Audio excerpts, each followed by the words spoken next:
Muy buenos días, ¿cómo están? Un saludo para todas las personas que nos acompañan. En el día de hoy estamos dentro del webinar que estaremos desarrollando hoy en torno al Paulo Freire, Educación Popular y Trabajo Social. El objetivo que tenemos en la jornada de hoy es reflexionar en torno a los vínculos que tenemos entre la educación popular y el trabajo social, revisitando el legado de Pablo Freire al conmemorarse los 100 años de su natalicio. Les desean un cordial saludo, sean todos bienvenidos y bienvenidas a la cátedra abierta Diálogo de Saberes del delegado de Paulo Freire, Trabajo Social. El día de hoy participaremos de la tercera sesión denominada Dimensión Pedagógica del Trabajo Social, eh, vinculada al trabajo colaborativo que realizamos, el Grupo de Investigación, Trabajo Social, Equidad y Justicia Social de la Universidad de La Salle, el colectivo de Colombia del Consejo de Educación Popular de América Latina y el Caribe, CEDAL. Contaremos en esta jornada con la participación en el espacio de los siguientes invitados: Marco Raúl Mejía de Planeta Paz y CEAL de Colombia, Miguel Andrés Burbano de Azoinca de la ciudad de Popayán. Estará confirmándonos la participación el profesor Alfonso Torres Carrillo de la Universidad Pedagógica Nacional y nuestra egresada del programa de trabajo social Angélica Quintero. Esta es la tercera sesión que tenemos la oportunidad de desarrollar dentro de este marco de actividades que hemos desarrollado. La primera sesión la realizamos con el título Paulo Freire, Educación Popular y Trabajo Social, y la segunda sesión que desarrollamos se denominó Sistematización de Experiencias, Pensamiento de Paulo Freire y Trabajo Social. Desde sus orígenes, el trabajo social ha impulsado la transformación social de la mano de las comunidades y colectivos que padecen los embates de la pobreza, la desigualdad, la exclusión y la guerra, a través de los procesos de investigación e intervención social que abogan por la defensa y garantía de los derechos humanos y la consolidación de la justicia social. En esta búsqueda, el trabajo social dialoga con diferentes perspectivas epistemológicas, éticas y metodológicas, entre las cuales se destacan las vinculadas con el legado del maestro Paulo Freire, cuyos horizontes educativos y políticos, desde la educación popular, el diálogo de saberes y la sistematización de experiencias, aportan nuevos etos democráticos e incluyentes para el actuar, sentir y pensar de la profesión. En tal sentido, se impulsa la presente iniciativa que busca desde el diálogo de saberes entre la comunidad, las organizaciones sociales y la academia recuperar y reflexionar sobre las conexiones, construcciones y desafíos existentes entre la educación popular y el trabajo social. Por ello, a continuación daremos paso a los invitados. En cada intervención, los invitados socializarán desde sus saberes y experiencias las reflexiones construidas respecto a las dimensiones pedagógicas y políticas del trabajo social, por ejemplo, lo relacionado con la lectura de la realidad social, las experiencias comunitarias, los derechos humanos, la investigación, la formación, la intervención, acorde con el lugar desde cada cual cada uno y cada una lo reconoce. Tenemos 4 intervenciones, cada una de 20 minutos, y ellas utilizarán pues algunos apoyos en las que deseen para hacer la presentación. La primera persona que nos acompaña es el profesor Marco Raúl Mejía, educador popular, doctor del programa interdisciplinario de investigación en educación y licenciado en Filosofía y Letras de la Pontificia Universidad Javeriana, y quien es integrante del equipo Planeta Paz y el colectivo CEDAL Colombia. Damos paso, un saludo a Marco Raúl, que nos acompaña como educador popular y quien nos aportará sus reflexiones. Muchísimas gracias. Bienvenido, Marco Raúl. Tienes la palabra. No, muchas gracias por la invitación para venir a compartir estas reflexiones. En la jornada de mayo estaba invitado y me desaparecí, pero me desapareció el COVID que me tuvo un tiempo hospitalizado y entonces intento recuperar algunas de esas reflexiones para avanzar en esta reflexión. Eh, Creo que el asunto de este panel, eh, si vemos curiosamente en el panel, solo hay un trabajador social. Y eso tiene que ver con la manera como se han entrelazado los asuntos del trabajo social, la educación popular en América Latina. Quisiera como hacer esa reflexión en 3 momentos que nos permita abrirnos a ver esos elementos en los cuales se teje eso y lo que pudiera decir casi como tesis, eh, en este panel creo que solo hay una persona que es trabajadora social. Y eso tiene que ver con que la educación popular, y yo hablo como educador popular, y las ciencias sociales en América Latina se entretejen desde las rebeldías del continente. Rebeldías que antecedieron a todo ese discurso académico que hay hoy de decolonialidad y que es el fundamento de hoy poder construir ese discurso. Solo que lamentablemente algunos lo construyen como si fuera la única mirada porque parece que en la rapidez y en las modas académicas terminamos simplemente asaltando el pasado, asaltando la tradición. Por eso quisiera en un primer momento plantear cuáles son esos nexos en los cuales se encuentra la educación popular y el trabajo social en América Latina que nos lleva a esos procesos.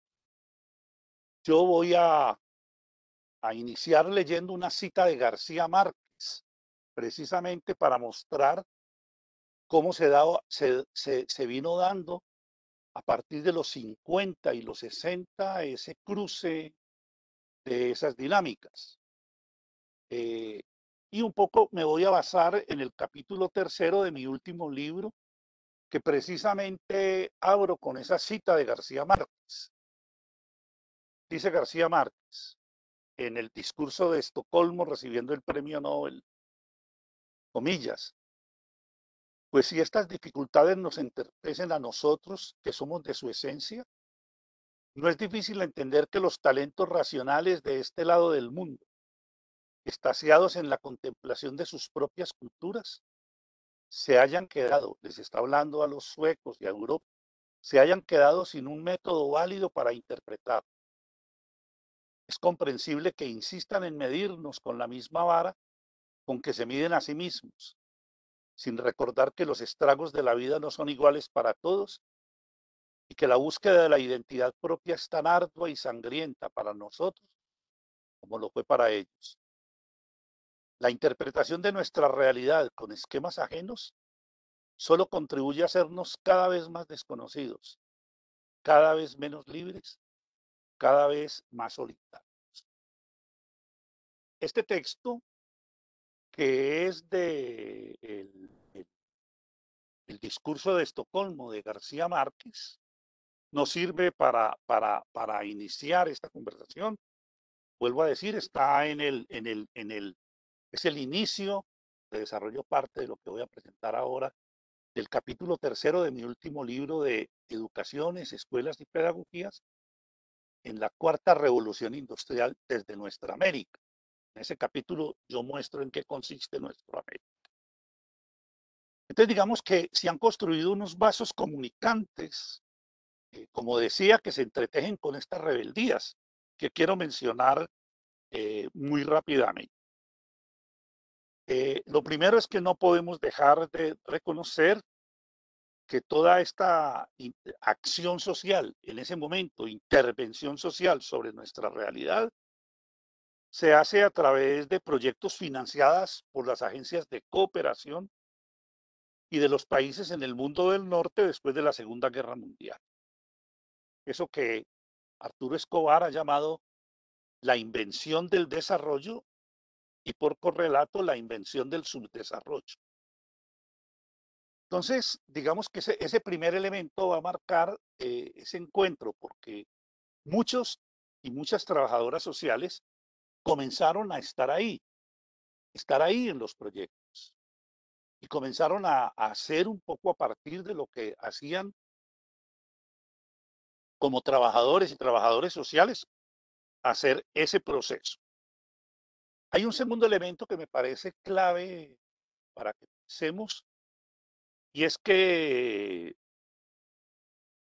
las ciencias sociales en América Latina en ese momento, finales del 40, comienzos del 50, era una ciencia social funcionalista, en donde había una preponderancia de lo teórico, que tiene que ver con algo que más tarde vamos a desarrollar muy fuerte en la educación popular y en las pedagogías críticas, y es la separación entre trabajo manual y trabajo intelectual.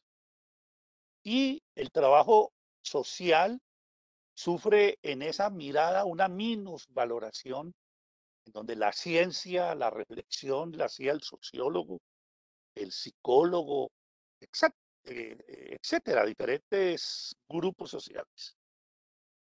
Pero aquí se va a trasladar a esos procesos y a esos programas de desarrollo en donde aparece claramente una separación entre quienes actúan y quienes teorizan, en donde aparecía entonces la ciencia que teorizaba era la sociología y la educación y la ciencia que hacía las prácticas era el trabajo social. Algo parecido acontecía con la educación.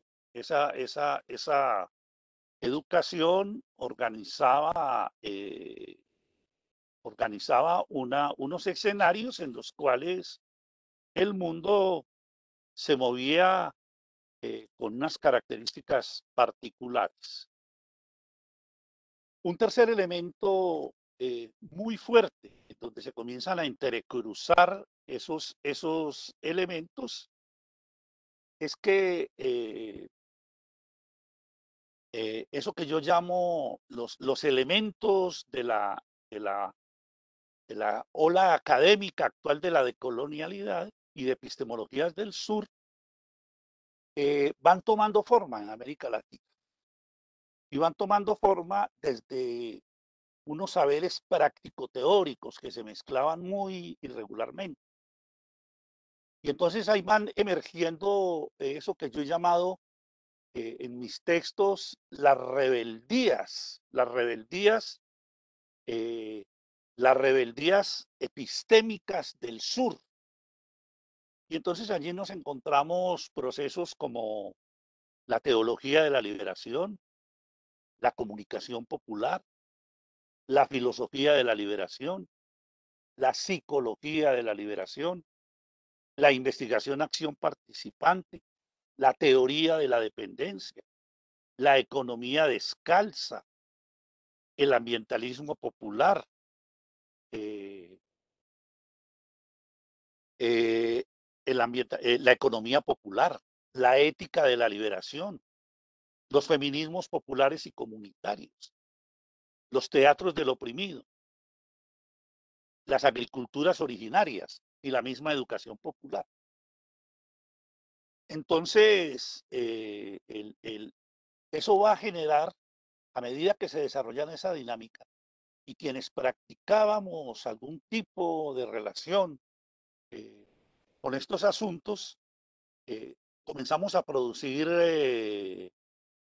una ruptura desde diferentes reflexiones, dependiendo del lugar donde veníamos. Por eso, esa va a ser una de las razones por las cuales yo hoy hablo de educaciones populares, porque entre más vamos a la historicidad, encontramos que venimos de historicidades muy distintas. Y esa va a ser una primera gran diferencia. Pero para el caso de Colombia, esa ruptura va a ser muy importante la orientación de Orlando Falsborda y de Camilo Torres. En cuanto aparece una ciencia social comprometida. Y entonces lleva, por ejemplo, a que Fals abandone la academia y se vaya a trabajar con el movimiento campesino en la costa Caribe en la década del 70. Y eso, entonces, ahí surge una cosa que para nosotros va a ser importantísimo. Esta sería una tercera, esa cuarta, la ruptura. Una quinta, y es que aparece una separación entre educación no formal, educación informal y educación eh, formal, señalando un poco por una influencia muy fuerte del pensamiento althuseriano, del marxismo althuseriano, que consideraba que la escuela era un aparato ideológico del Estado Y entonces planteaba que no se debía hacer, que no era posible hacer pensamiento crítico en la escuela porque era el lugar de ese proceso y el lugar donde se producía la dominación y el control. Pero además creo que eso también estuvo influenciado muy fuerte por la Revolución Cubana y por eso, en ese sentido, todas estas prácticas y la educación popular terminó siendo una educación no formal para adultos. Y entonces, eh, ¿por qué? Porque en la cuestión ideológica, la escuela no había nada que hacer con ella. Era el lugar de dominación. Pero además la revolución venía, estaba a la vuelta de la esquina. Y entonces los niños y los jóvenes lo iban a disfrutar, pero realmente nosotros debíamos hacer ese cambio. Y eso se vivía en todos los campos, en la teología, los trabajos que tenían teología de la liberación, los trabajos de economía popular, todos esos entonces planteaban ese, y ahí muchas de las personas que practicaban esto venían del trabajo social. Por eso acompañó durante un tiempo eso de que el trabajo que se hacía era el trabajo en las barriadas, el trabajo en las comunidades, pero ojo, no se unte de escuela. A mí me tocó personalmente vivir ese debate. En otro momento podemos hablar de ello, porque en la experiencia que yo desarrollaba con la NUC, Línea Cincelejo, en la costa comenzamos a montar unas escuelas campesinas para la formación de los niños desde otras perspectivas metodológicas.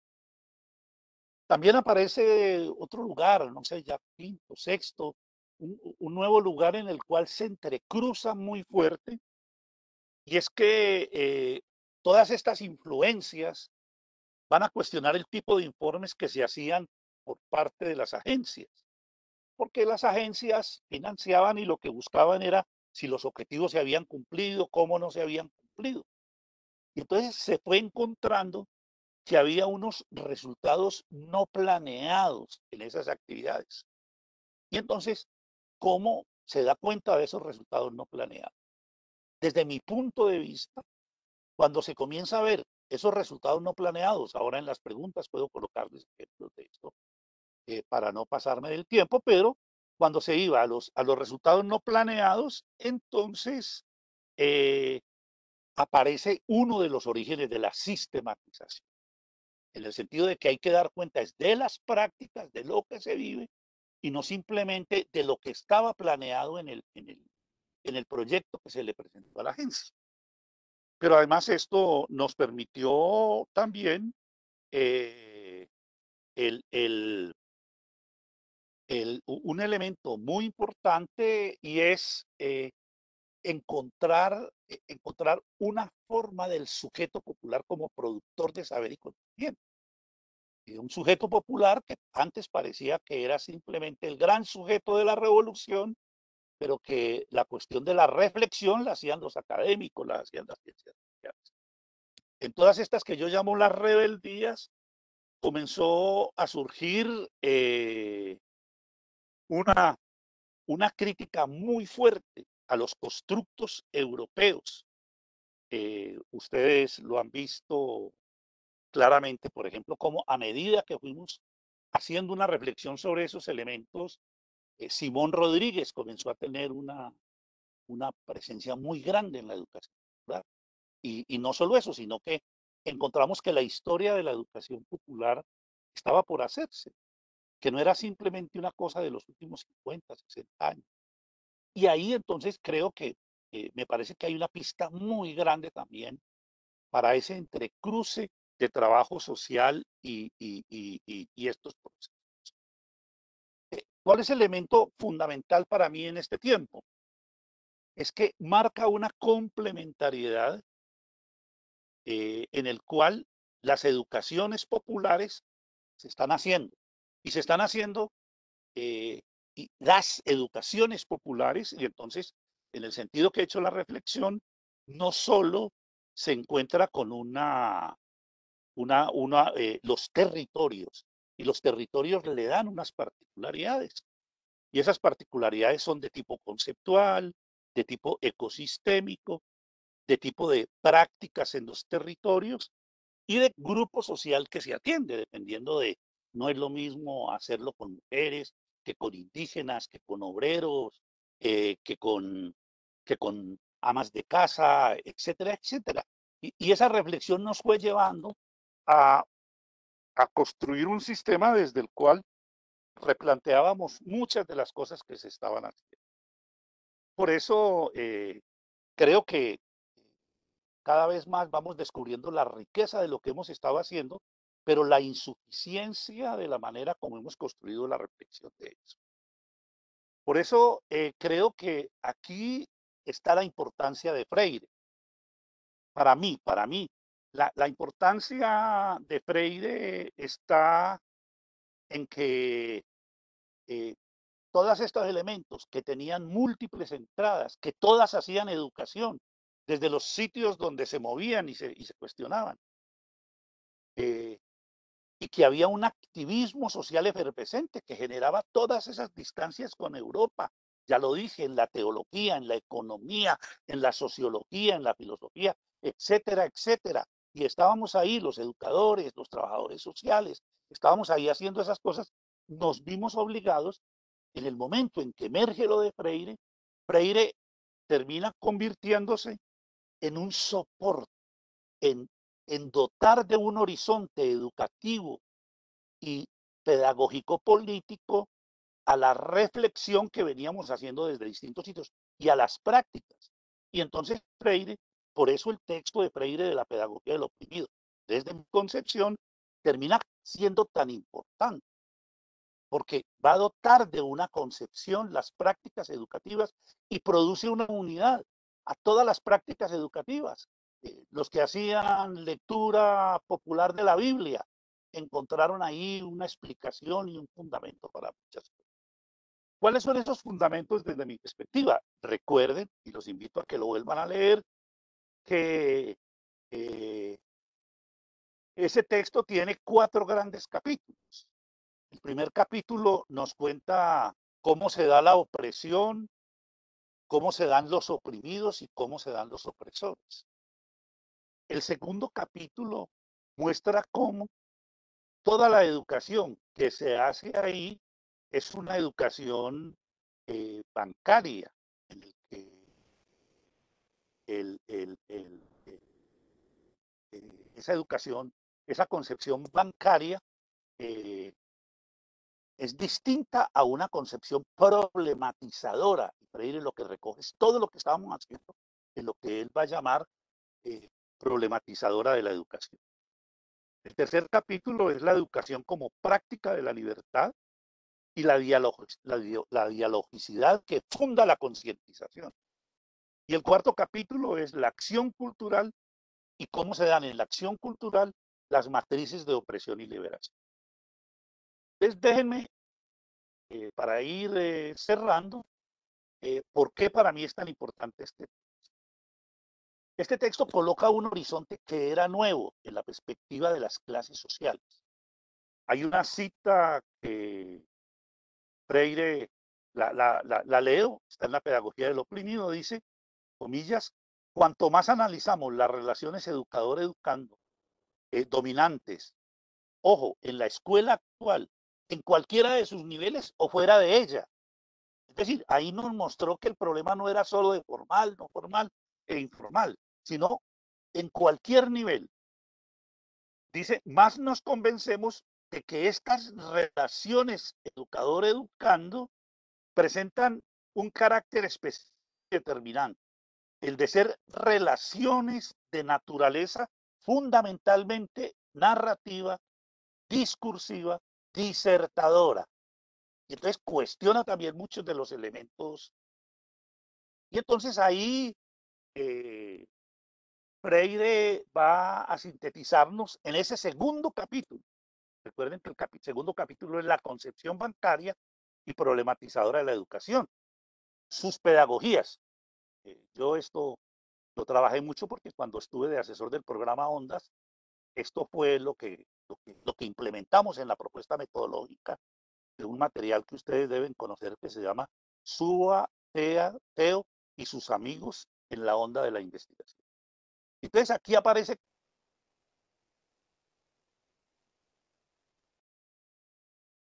pregunta que es el fundamento para construir dos, una pedagogía situada. Es unas preguntas sobre el mundo.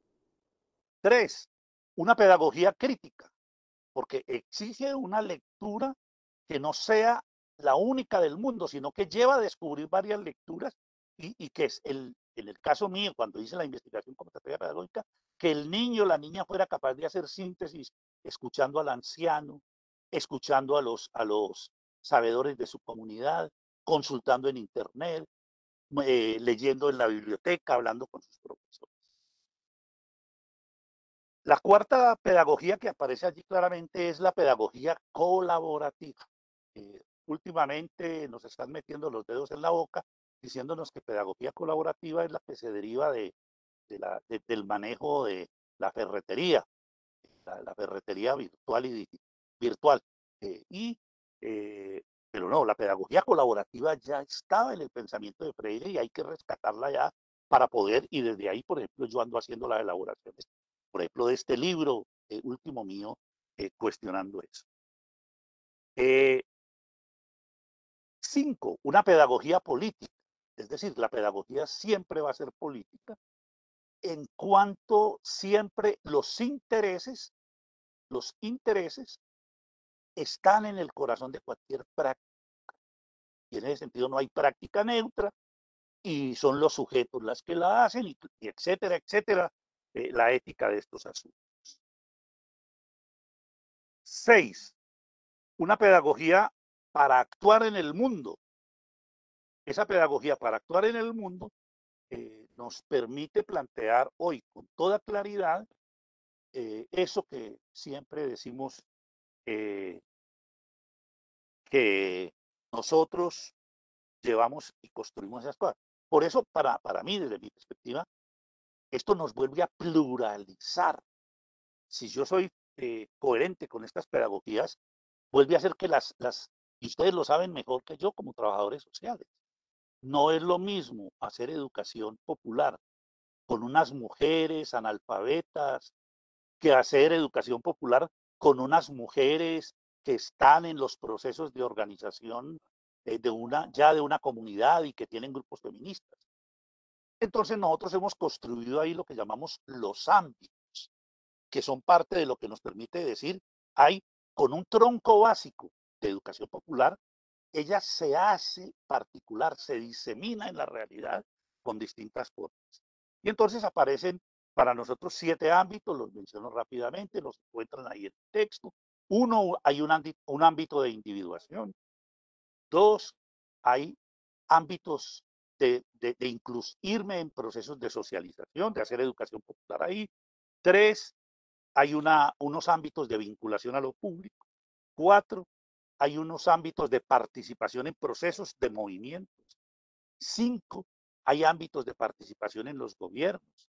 Seis, hay ámbitos de espacios masivos tecnológicos en lo analógico y hay unos ámbitos que nos han ido emergiendo en este tiempo de la inteligencia artificial, precisamente en la cuarta revolución industrial.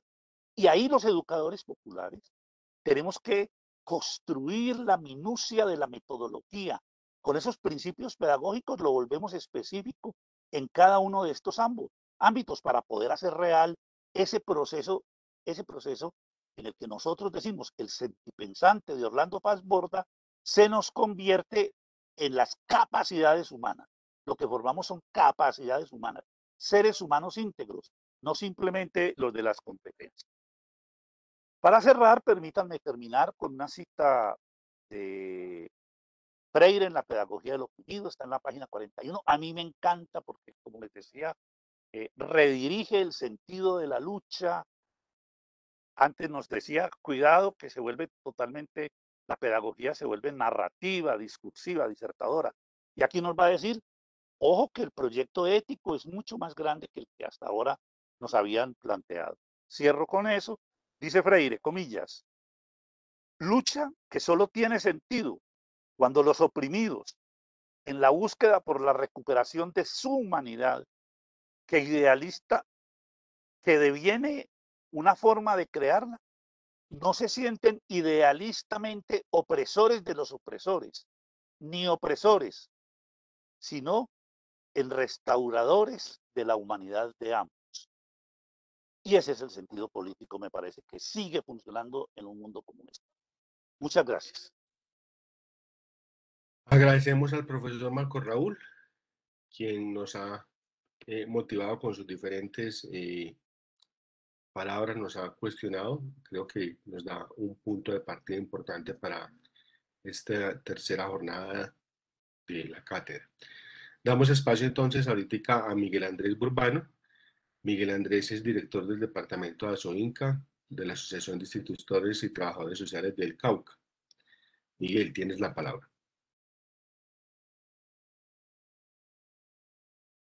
Gracias, Carlos Mario. Bueno, primero saludarlos, agradecer la invitación y empezar con el abrazo a compañeros, compañeras que no solamente hoy están acá, sino quienes desde la distancia nos sentimos y quienes desde nuestras complejidades estamos sintiendo el dolor por la partida de compañeros producto del COVID y compañeros, compañeras producto de esta política neoliberal. A ellos, a ustedes, amigos, amigas, desde la Junta Directiva Departamental de ASOINCA, el abrazo. Y quisiéramos arrancar con una aclaración. Soy directivo departamental de ASOINCA, no soy el director. Estamos coordinando la Comisión de Educación de ASOINCA y al interior de esta comisión está el Colectivo de Educación Popular, que es de donde hemos caminado juntos con María Rosa Goldar, con Marco Raúl, con Alfonso, Lola, Oscar, Elsa, Robert, Estela, Freddy. Caminos que se han venido construyendo a propósito de las complejidades de este andar. Agradecer especialmente a Enrique, quien hace posible que podamos conversar con ustedes. Así las cosas, vamos a compartir para acercarnos un poco más a la experiencia que nosotros estamos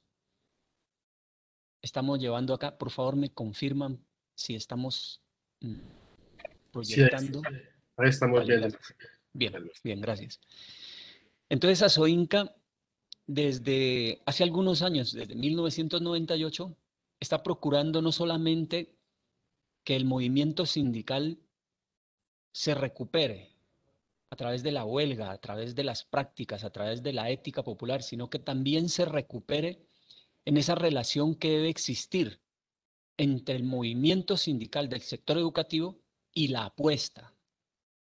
¿Y esa apuesta cuál es? ¿O esa apuesta a qué se refiere? Por eso es que desde 1998 esa apuesta ha sido fusionar e integrar lo reivindicativo con lo político. Los derechos salariales, prestacionales, con lo pedagógico.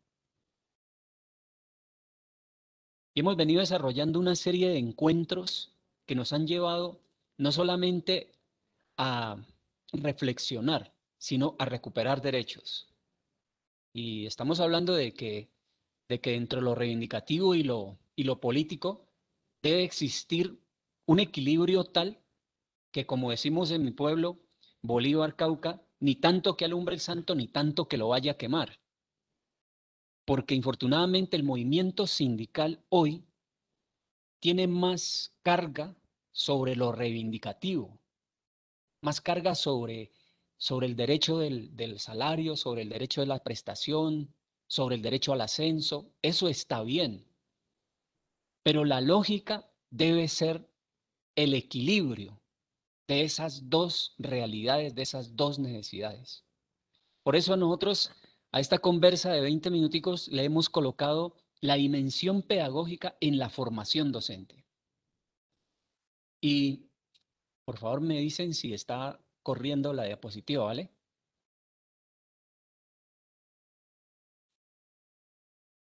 A esto le llamamos entre la responsabilidad y la necesidad. Estos dos cuadros que estamos mostrando aquí son un poco de dónde hemos estado, con quién hemos estado y con quién hemos poco a poco forjado esos pensares en cuanto a cuál es mi responsabilidad y cuál es tu necesidad y mi necesidad. Y esas miradas de esos niños o esas miradas de estos padres de familia, ¿qué nos dicen?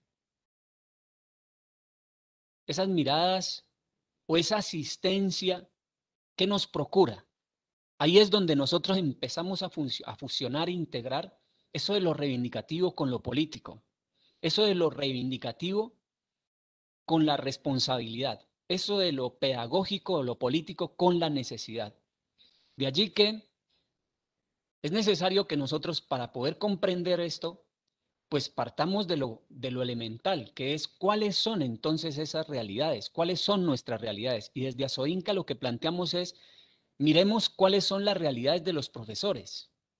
Y si bien es cierto, esa realidad tiene que ver definitivamente con la legislación educativa, ahí es donde arranca la gran división y el mismo Estado se encarga de que nos inclinemos más hacia un extremo o, si se quiere, más hacia lo reivindicativo que a lo pedagógico, porque lo pedagógico lo coloca. De allí que lo reivindicativo es un gran mar, es una gran profundidad de fragmentos, de división, en donde nosotros los profesores allí empezamos a batallar con sentirnos en nuestras realidades. Porque unos son 1278, otros son 2277, otros son provisionales, otros son 804. Y entre ese marco reivindicativo, cada uno tiene sus propias realidades y necesidades en cuanto a salarios, cesantía, salud, pensión.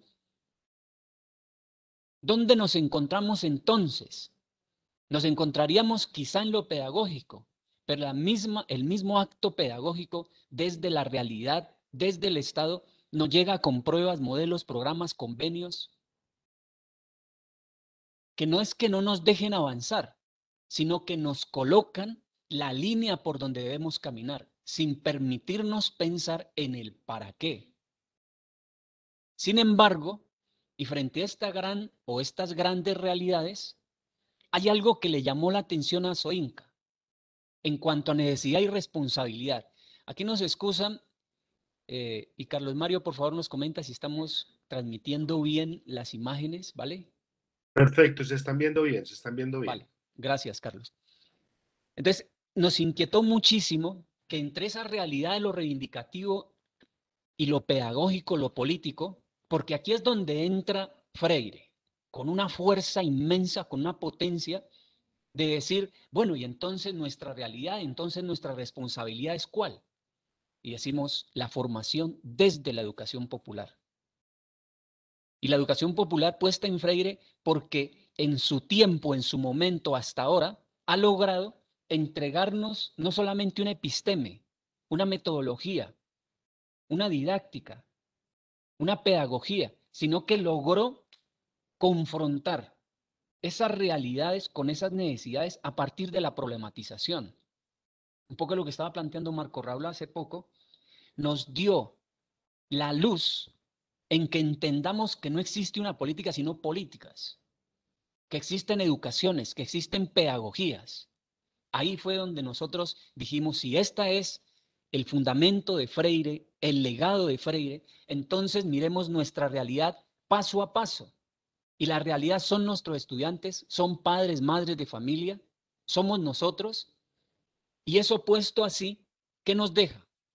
En cuanto a responsabilidad, y acá nosotros tenemos una estadística de los últimos, si se quiere, 5, 6, 7 años, y qué es lo que nos plantea.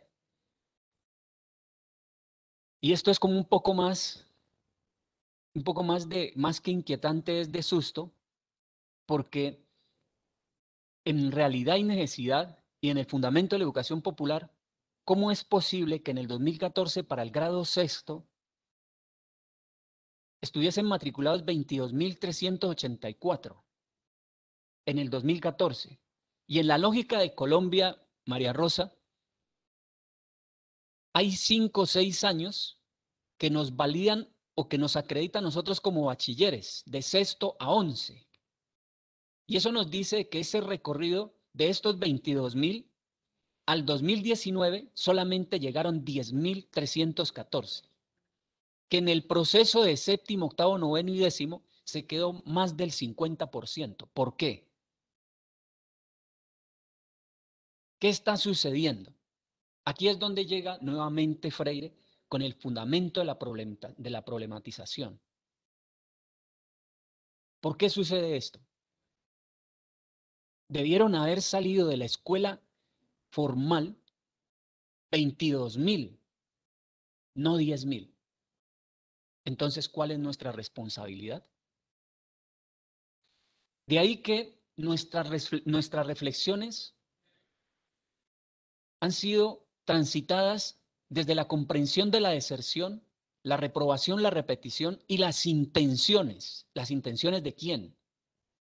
Pero que en el marco de la deserción, porque se pretendería que esos más del 50% han desertado, ¿por qué? Y ese por qué tendría que ver con la reprobación, la repetición o intención de quién o quiénes. De allí que esta reflexión transitó por comprender lo cultural, lo económico, lo político y las conflictividades. Y nos llevó a decir que los encuentros que estábamos haciendo, que los encuentros que venimos haciendo, internacionales, nacionales, regionales, debían tener una tendencia más, un sentido más. Porque muy bien que a nuestros encuentros cada año asistan 5.000, 6.000 profesores. Está muy bien que en los encuentros internacionales lleguen 2.000, 3.000. Muy bien. Pero ¿dónde está el problema lo educativo y lo pedagógico en poder materializar la responsabilidad y la necesidad en cuanto a lo cultural, lo económico, lo político, las conflictividades, en razón a reprobación, repetición, deserción? De ahí que el 2016, desde 2017, añadiéramos un esfuerzo más y nos encontráramos ya no solamente en esos grandes encuentros, sino que llegáramos a las instituciones. Y que a partir de ahí nosotros, la primer cosa que quisiéramos era, si sabemos de lo que estamos haciendo, ¿sabemos de lo que estamos haciendo? ¿A qué corresponde lo que estamos haciendo? Y acá es donde nuevamente esa reflexión nos lleva a decirnos qué es lo que debemos problematizar, qué estamos problematizando. Y del contexto, qué estamos teniendo en cuenta. Y que de lo pedagógico, qué influencia, qué incidencia hay del problema que abordamos. Y del contexto, qué relación entre economía y educación. Y la apuesta curricular, ¿cómo quedaría entonces? Por eso, la pregunta de ¿sabemos lo que hacemos? ¿O qué sabemos de lo que hacemos? Por eso, ¿qué está sucediendo? ¿Dónde sucede? ¿Por qué? ¿Para qué? ¿Cómo? De ahí que en estas construcciones y en una de las charlas que hemos tenido con las personas que hemos mencionado, dijimos, si sabemos de lo que hacemos, entonces, ¿qué entendemos por educación? ¿Qué entendemos por pedagogía? ¿Qué entendemos por praxis? Porque como los médicos saben lo que hacen y cómo lo hacen, como los abogados, como los ingenieros civiles, como los ingenieros electrónicos. Y entonces nosotros, ¿qué sabemos de lo que hacemos? De allí que en esa construcción, y es constante porque estos conceptos son salidos de la experiencia, y no es el único, ni tampoco está acabado, decimos que la educación es una práctica social intencionada, que incorporada al comportamiento humano ha permitido comprender la naturaleza, producir conocimiento para comprender la naturaleza. Y un segundo, que nos ha permitido producir bienes materiales para transformar las necesidades. Esa es la educación de arriba, de abajo, izquierda, derecha. Es educación que nos ha permitido sobrevivir, subsistir. No solamente en la lógica de comprender lo que nos rodea, sino cómo transformamos eso en cuanto a nuestras necesidades. Y en lo pedagógico, decimos nosotros que más que la concepción del mundo, más que el para qué, es la intención del saber y el conocimiento en cuanto a eso de la naturaleza y en cuanto a eso del ser humano. Por eso existen pedagogías, por eso existen educaciones. De allí que para nosotros la praxis tendrá que ser la fusión entre la teoría y la práctica, la relación entre la intención y el proceso. Esto nos ha llevado en que en los últimos 5 años logremos identificar qué es lo que estamos haciendo. Y en los diálogos desde el sur que hicimos el año pasado, como una apuesta de la educación popular, pues logramos identificar 3 grandes intenciones pedagógicas, teniendo en cuenta el concepto de educación, teniendo en cuenta el concepto de praxis, 3 grandes intenciones. 1, soberanía alimentaria. 2, economía propia. 3, autonomía escolar. Todas ellas con sentidos y características propias de la investigación, de la construcción del currículo, de los aportes de la comunidad, de la demostración de que es posible la educación popular confrontada con la educación formal, ahí las pedagogías, que es posible hablar de educación popular en grados, áreas, temas, unidades, tiempos, horarios, a través de las metodologías. Y es tan posible que tenemos prácticas en las instituciones educativas donde hemos estado, y estamos hablando en el municipio de Popayán, en 6 instituciones. Los Comuneros, La Tetilla, Las Huacas, Calicanto, Niño Jesús de Praga y John F. Kennedy. Que estamos construyendo estas intenciones, que estamos construyendo cosas que tienen nombre propio.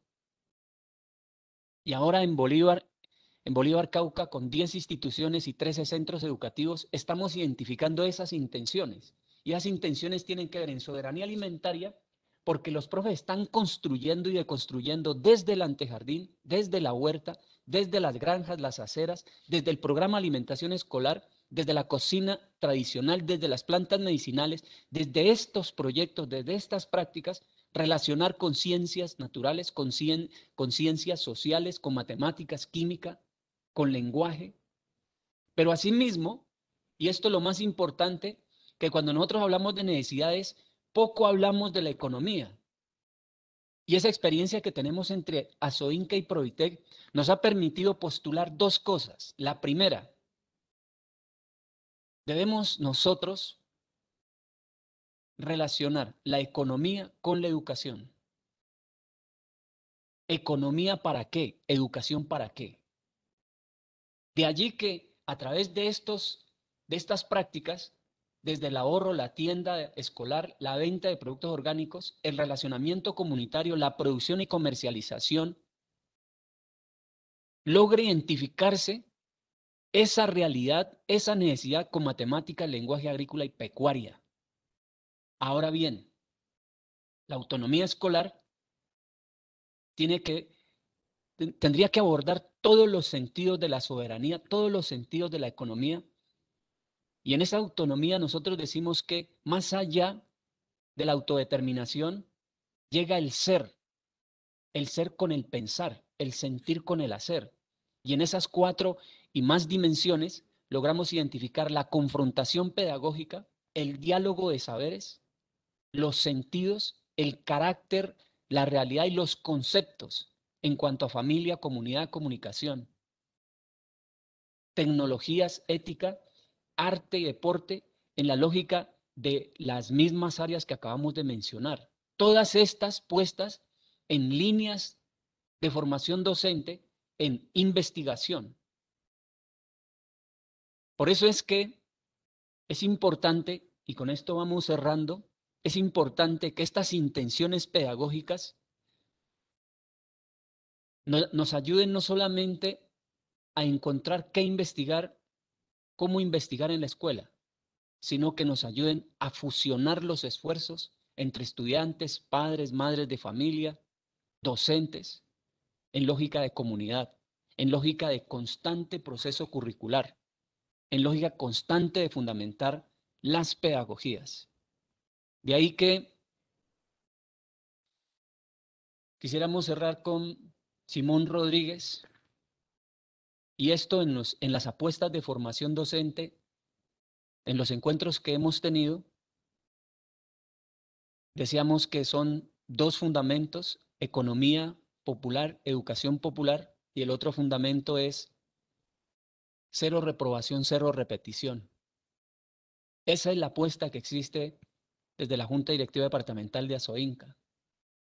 Y por eso viene Simón Rodríguez con esa fuerza, diciéndonos y dejándonos el gran reto de comprender algo que él sí comprendió en su momento, que instruir no es educar, ni la instrucción puede ser equivalente a la educación, aunque instruyendo se eduque. Hoy, desde la dimensión pedagógica, desde Freire, desde Simón Rodríguez, con nuestros maestros, con nuestras maestras, debemos entender que el fundamento de la educación popular es qué entendemos por lo pedagógico, qué entendemos por educación, y que más allá de eso, nuestros retos están en construir presente para dejar futuro. De lo contrario, nos vamos a encontrar con el mismo movimiento sindical de hace 100 años, dedicado a lo electorero, dedicado a despilfarrar los recursos de los afiliados. Hoy se hace necesario un currículo contextualizado. Hoy se hace necesario una educación popular que eduque, no que instruya. Sería eso, Carlos Mario. Muchas gracias. Muchísimas gracias a ti.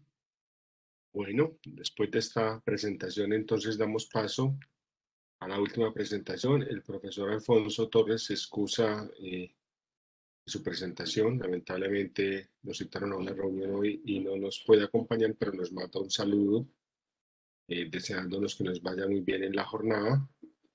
No me ha confirmado si logra terminar y logra conectarse, entonces vamos a dar paso en el orden del día a Angélica Quintero.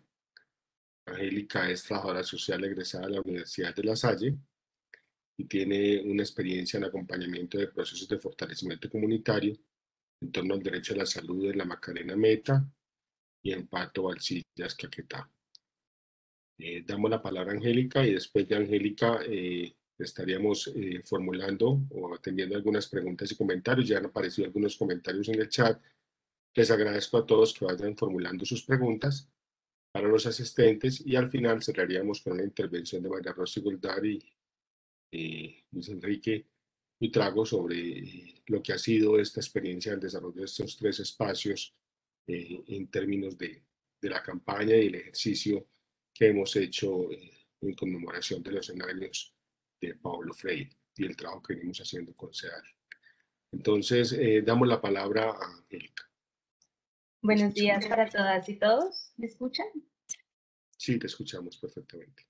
Bueno, agradezco entonces la invitación de la docente Fernanda Torres de la Universidad de La Salle para participar en este espacio y poder compartir un poco de mi experiencia tanto como estudiante y ahora como egresada de trabajo social. Agradezco también esta oportunidad porque pues es un espacio para fomentar un mensaje de esperanza en todo este contexto donde necesitamos hoy más que nunca fuerza, resistencia y cohesión, teniendo presente siempre esa necesidad de cambio social y de transformación de las condiciones de vida injusta que en este momento está viviendo nuestro país, que históricamente ha vivido, pero que muchas veces en nuestra burbuja cotidiana lastimosamente ignoramos o no dimensionamos la importancia que tienen los diferentes procesos de intervención en los diferentes contextos que están liderando líderes, lideresas, organizaciones y las apuestas que tienen de resistencia en cada uno de ellos.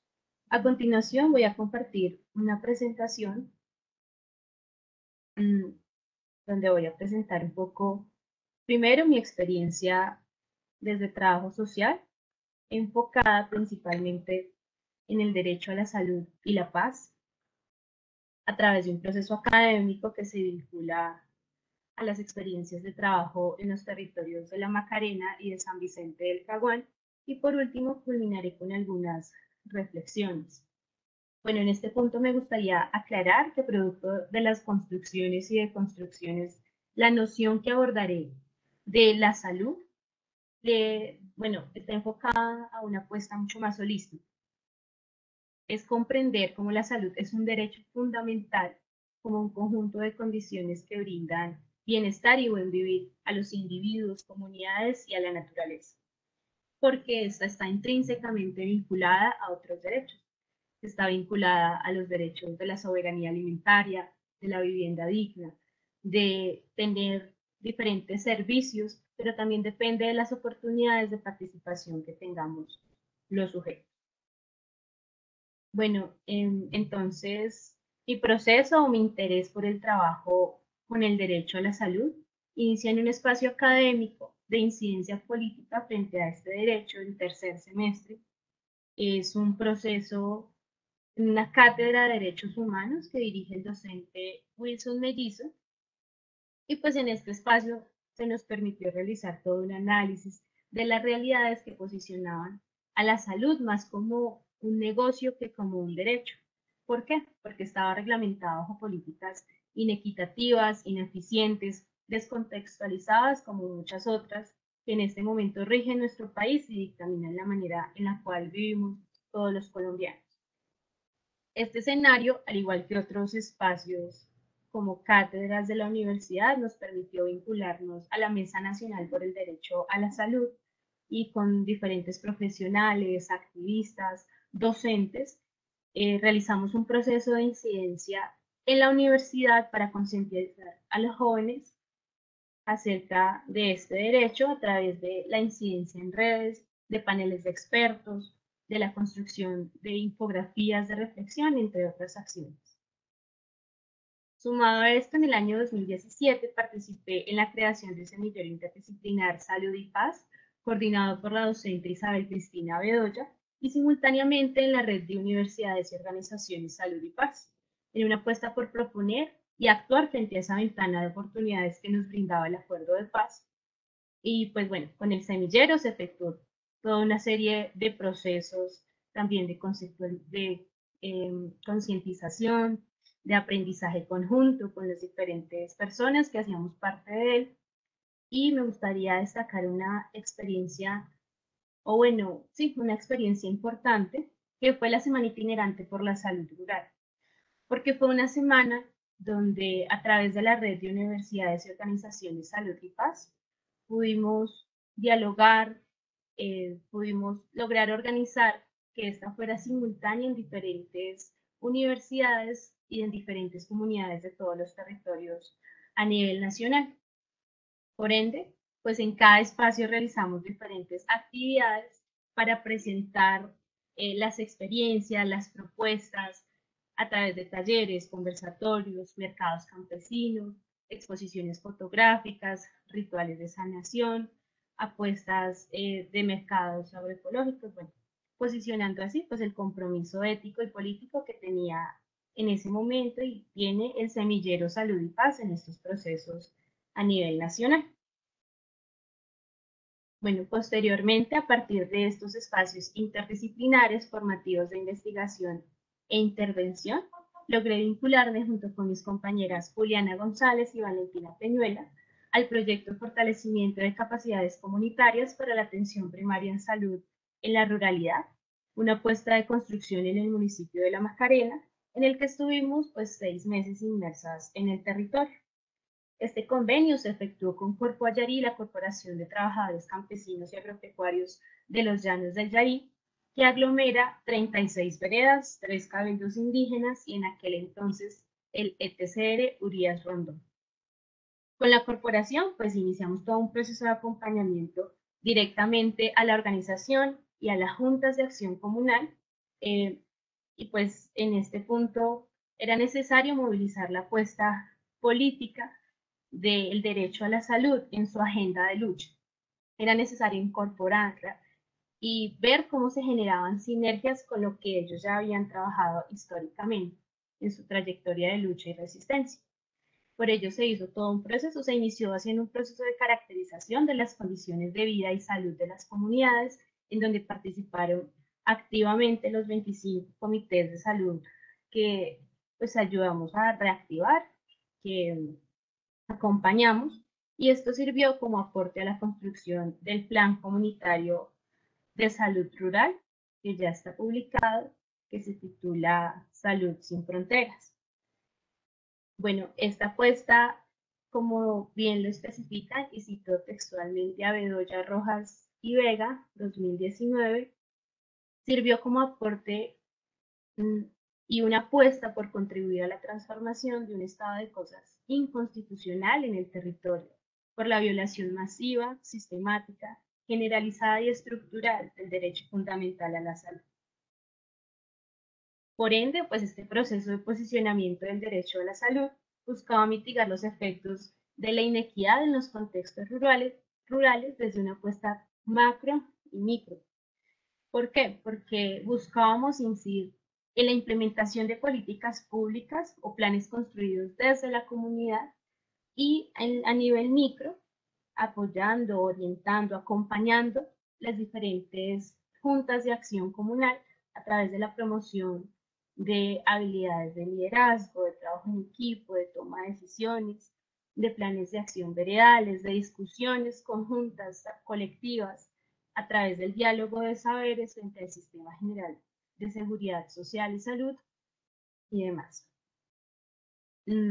Bueno, en este proceso también tuvimos la oportunidad de acompañar a la organización en la gestión de redes, formulación e implementación de proyectos que estaban llevando a cabo en ese momento, como el de Ambientes para la Paz y un proyecto de plantas aromáticas que estaba liderando la organización de Mujeres AMPI. Desde este punto, a través de pues, la práctica, fomentamos la interlocución en el desarrollo de estos procesos, fortaleciendo siempre la reflexión crítica de los sujetos, la propositividad también constante y la capacidad instalada, apoyando esos liderazgos de antaño y esos liderazgos emergentes que estaban ocurriendo a raíz de todo este proceso de paz. Bueno, una experiencia que también me gusta resaltar es que tuvimos la oportunidad de participar en un espacio convocado por los líderes y lideresas del Meta, del Caquetá, del Guaviare, convocando al gobierno nacional a negociar frente a esas políticas de despojo, de estigmatización y vulneración a las que estaban expuestos, así como pues tuvimos la oportunidad también de participar en la consolidación de escenarios de integración artística, cultural, de relevos intergeneracionales a través de cineforios con enfoque de salud ambiental. La organización también de un evento para niños y jóvenes que titulamos Yaritud, mediante pues, la cual los niños tuvieron la oportunidad de mostrar sus talentos, de hablar con sus otros compañeros de diferentes veredas. Estuvimos también promoviendo la participación y fortaleciendo pues todo el conjunto de identidades campesinas e indígenas en este contexto. Desde esta experiencia en el territorio también tuve la oportunidad de continuar un año más realizando mi proyecto de grado titulado ¿Qué más le cuento de Porpollarí? Narrativas de lucha y resistencia en una apuesta política por visibilizar toda esa trayectoria histórica de resistencia a través de un ejercicio de memoria y de identificación de todos aquellos saberes, prácticas y estrategias que habían realizado las comunidades a través del tiempo. Además, estuvimos también acompañando un convenio de mejoramiento de vías y en este último participé, pues además del fortalecimiento de capacidades organizacionales, de veeduría, de control comunitario, que ya habían sido manejadas por los comités de salud, pues desde la pedagogía también apoyamos toda la creación de planes de manejo ambiental, del cuidado del agua, además de explorar esos marcos jurídicos que en ese momento nos pedía el convenio, nos exigía pues la institucionalidad logramos, y aquí recuerdo un poco lo que habló Raúl Mejía a través de esa rebeldía, incentivamos todo el análisis de aquellos actores que amenazaban amenazaban y amenazan en este momento el territorio, que fue a través del análisis conjunto con las personas, realizar todo un proceso de exploración y de reflexión frente a esta problemática, vinculándolo claramente con la lucha que ellos ya tenían históricamente. Y lo resalto porque justamente es eso, se salía un poco de los estándares de lo que en ese momento pues nos pedía el convenio, pero era algo que era necesario realizarlo, porque si estábamos hablando de salud ambiental, si estábamos hablando de todas esas consecuencias para la salud física y para la salud de la madre tierra que tienen, por ejemplo, las exploraciones petroleras de los pozos en este territorio, eh, las repercusiones para el desecamiento y la contaminación de las fuentes de agua, pues era inevitable que no tocáramos este tema también en este proyecto. Bueno, y por último, la última experiencia que tuve, que fue este año, el año pasado, fue la del proyecto de construcción colectiva de saberes y prácticas individuales y comunitarias que contribuyen a la promoción y gestión integral de la salud rural. Este fue un convenio también entre Cruz Roja, la Universidad de La Salle, la Universidad Nacional, la Universidad Javeriana y las organizaciones sociales tanto de la Macarena Meta como de Pato Valsillas en San Vicente del Caguán. En este punto acompañé ya no en la Macarena, sino en San Vicente del Caguán, al territorio de Pato Valsillas. Es un territorio también priorizado como municipio PEDET. En él había un reto porque se ubica una figura muy importante, que es la zona de reserva campesina. Es una figura respaldada por la Ley 160 de 1994, que tiene el objetivo de estabilizar la economía campesina, concretar los planes de vida de las comunidades en armonía con la madre tierra y el cierre de la frontera agrícola. Por tanto, pues esta figura en este territorio se encuentra respaldada por ANJOP, por la Asociación Municipal de Colonos del Pato, y allí también pues, se encuentra vinculado a SAP, la Asociación Ambiental del Bajo Pato, el ETCR Oscar Mondragón, el Resguardo Indígena de Altamira, la Guardia Campesina, entre otros colectivos de comunicación y de mujeres que se encuentran en el territorio. De este modo, como egresada, acompañé los encuentros de la Ruta de Formación Comunitaria para la Salud Rural, los encuentros de saberes ancestrales, los de asociatividad y los de comités de salud, con el trabajo en equipo constante con el docente Román Rafael Vega Romero, con Nicole Lesmes, la antropóloga, y con la coordinadora comunitaria Cristina Quintero, además de todo el equipo que está aquí en Bogotá, pues apoyándonos constantemente durante mes y medio en el territorio. De esta manera, pues en los encuentros abordamos diferentes temáticas relacionadas con los procesos de territorialización, de territorialidad, reconociendo los actores y la manera como estos influyen de manera positiva o negativa en la salud de las personas y de los territorios, así como ejercicios de análisis estratégicos desde la pedagogía crítica, que consolidaron insumos para crear un plan estratégico comunitario de salud rural. En este proceso también resalto pues, que fue importante explorar la manera como los sujetos campesinos, indígenas y excombatientes comprenden, viven, sienten y viven su territorio desde sus experiencias a partir de estrategias pedagógicas que contribuyeron a fomentar pues, esta participación y expresión activa de sus saberes, desde la oralidad, desde el dibujo, la redacción, la reconstrucción de la memoria, el intercambio de la palabra, que promueve la consolidación y otro tipo de comprensiones y cosmovisiones como el buen vivir, y la perspectiva que las culturas tienen frente a la naturaleza o la madre tierra. Y de esta manera, como las diferentes visiones que había se complementaban y generaban propuestas en torno a la protección territorial, creando un puente entre esas apuestas históricas por la defensa del territorio que ellos ya venían manejando y ahora la salud, desde una perspectiva mucho más amplia, como lo mencioné anteriormente. partiendo de que, de pensar que el daño ocasionado a la madre tierra por el accionar humano genera que ésta se enferme y esto repercute en la salud también de las comunidades. Por eso las comunidades pues expresaron abiertamente esa necesidad de querer cuidar la madre tierra, querer aprender cómo hacerlo y para lograr un buen vivir en su territorio, porque si la lastimaban, ellos comprendían que estaban lastimando a ellos mismos. De esta manera, pues promovemos así la conciencia colectiva frente a las relaciones de interdependencia y complementariedad que tenemos los seres humanos con la naturaleza.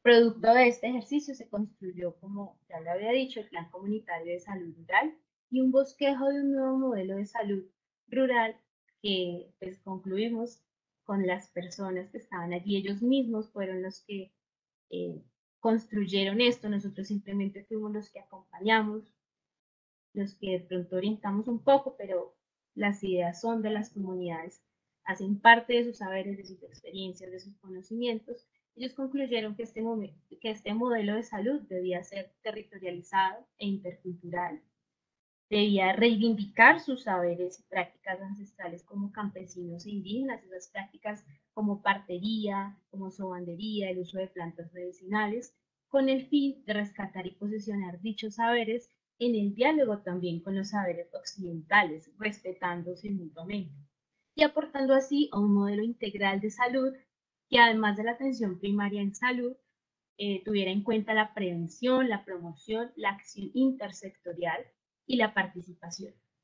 No obstante, pues siempre fuimos conscientes que este tipo de planes por sí solos no pueden transformar, este tipo de planes por sí solos se pueden quedar en el discurso y pues por eso era necesario que se movilizaran los sujetos políticos que impulsaran dichas luchas en sus comunidades a nivel nacional y también internacional. Por tanto, producto de esos encuentros, las comunidades desde su autonomía tomaron la decisión de formar dos asociaciones territoriales. La Asociación Territorial de Salud de la Zona de Reserva Campesina Pato Valsillas y la Asociación Territorial de la Salud del Bajo Pato, acordando así, pues, iniciar todo un conjunto de acciones de movilización y promoción de la Ley Estatutaria de Salud 1751 y el Plan Comunitario de Salud que ellos mismos habían construido. Estas organizaciones, una vez nosotros salimos del territorio, no se quedaron estáticas, son organizaciones que están buscando consolidarse como figuras jurídicas, que buscan generar diferentes proyectos en sus territorios.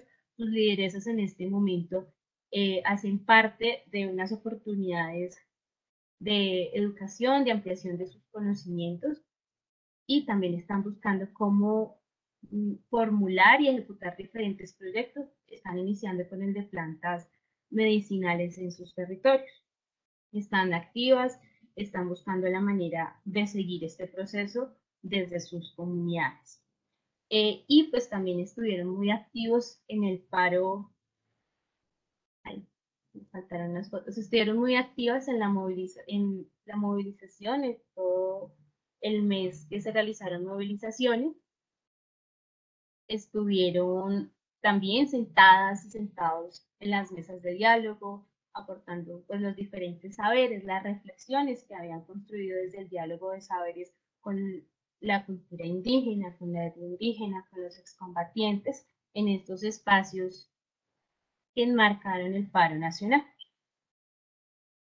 Bueno, algunas reflexiones que me gustaría compartir. La primera de ellas es que el derecho a la salud y a la paz se encuentran indiscutiblemente vinculados, puesto que si no existen las condiciones dignas de vida que garanticen la construcción de una sociedad democrática, justa, equitativa y en armonía con los demás y con la naturaleza a través de visiones integrales que contemplen la salud como un derecho fundamental, con acceso oportuno, eficaz, con calidad, desde la interculturalidad, la intersectorialidad, como la plantea la ley 1751 del 2015, no es posible materializar el logro a la paz estable y duradera. Desde la experiencia también resalto la posibilidad de comprender que tanto en la ciudad como en las zonas rurales el modelo de salud actual es insuficiente para responder a las múltiples necesidades. Sin embargo, en el campo existen más brechas y menos vigilancia de estos organismos de control para garantizar la salud en las comunidades. Esta problemática se enfatiza cuando lo vivimos en una experiencia, cuando desde la misma institucionalidad se legitima y se refuerza la idea de la salud como un negocio, no como un servicio, como un derecho, al no contemplar, pues, por ejemplo, esta ley que es actual, es la que está rigiendo en estos momentos, y por tanto, pues a partir de una visión chata que tiene la Ley 100 de 1993, pues siguen realizando intervenciones limitadas, superficiales, que vinculan a la salud únicamente como la atención enferma. De este modo es necesario que tanto en la ciudad como en el área rural se generen más procesos y apuestas de posicionamiento del derecho fundamental a la salud, y más en medio de esta emergencia sanitaria, pues que han sido más tangibles y visibles esas falencias del sistema de salud. Entonces es necesario seguir construyendo y materializando planes de salud acordes a las necesidades de cada contexto. Segundo, pues en las diferentes experiencias es posible identificar las emergentes y complejas dinámicas que requieren lecturas transversales, interdisciplinares, multidimensionales, considerando la complejidad de los fenómenos sociales. Dichos análisis deben ser acordes a las realidades de los sujetos, no deberían construirse únicamente desde una perspectiva, pues los sujetos en su carácter social y político deben hacer parte de su análisis comprensión, aportando sus saberes contextualizados. Esto implica brindarles una posición de poder desde un lugar justo a los sujetos. Esto también permite desmitificar los supuestos, los estigmas, visibilizar sus voces, con el fin de evitar juicios superficiales o unilaterales como tienden a realizar, por ejemplo, los medios de comunicación en un tema tan controversial como el de la deforestación, que por ejemplo no contemplan toda la historicidad de los colonos campesinos, sino que los juzgan y los tildan de deforestadores y demás. Entonces es importante tener en cuenta esto. Tercero, es importante apostar por el reconocimiento, visibilización y posicionamiento de los sujetos campesinos, indígenas y excombatientes como interlocutores válidos para la construcción de políticas sociales que conduzcan a la construcción de paz, como en el caso de los planes de salud territorial que surgen de ejercicios de co-construcción. Aquí resalto el papel de un actor clave que no tiene lenguaje, pero que nosotros entendemos que, bueno, que indiscutiblemente se comunica, que es la naturaleza o la madre tierra. Es un actor político fundamental para la construcción de dichas políticas, porque tiene un poder, y es ese poder de crear, que muchas veces no reconocemos, pero del cual depende nuestra existencia. Cuarto, también pues es importante el uso de estrategias participativas que visibilicen y exalten la voz de los sujetos, potencien sus capacidades de exigibilidad, de construcción de propuestas comunitarias, porque es necesario que las políticas dejen de ser construidas por aquellos que no conocen las múltiples realidades del país, que están construidas casi siempre desde lógicas verticales de acumulación de poder. Sitúan en este caso a los sujetos únicamente como receptores y no como protagonistas de los cambios y realidades, pues se adopta una perspectiva también paternalista y asistencialista, y no una libertaria ni emancipadora. Por tanto, dichas políticas tienden a no ser justas, equitativas y no dan respuesta a las necesidades de los sujetos a quienes van dirigidas, ni tienen en cuenta las particularidades de los territorios y sus culturas. La anterior concepción de los sujetos y el análisis de las situaciones se vincula de manera directa con la dimensión política del trabajo social, en la medida que como profesionales tenemos la responsabilidad imperante de visibilizar, acompañar y respaldar las iniciativas comunitarias, sus planes de lucha, reconociendo que dentro de ellos se posiciona además la identidad permeada por resistencias en múltiples apuestas tanto por existir como por reexistir, y como lo diría el exgobernador indígena del resguardo de Altamira, Emilio Yule, vivir y pervivir en los territorios significa que la vida de las comunidades y pueblos permanezca en el tiempo a pesar de las dificultades. Bueno, de este modo, comprendiendo que estas apuestas comunitarias forjan alternativas y oportunidades para continuar en sus territorios, protegiéndolos, reivindicando sus derechos mediante el fomento de una cultura democrática, inclusiva, que le apuesta siempre a la construcción de paz, porque ellos están cansados de vivir pues este conflicto en sus territorios, en la que coexisten pues diferentes identidades heterogéneas que habitan el país. Estas organizaciones, cabe resaltar pues que representan a las comunidades, su identidad campesina o indígena, poseen también una legitimidad histórica, una trayectoria, una incidencia local, nacional e incluso internacional, y fomentan una cultura comunitaria y solidaria clave para el tránsito de las lógicas individuales y egoístas que coaptan el poder y no lo redistribuyen.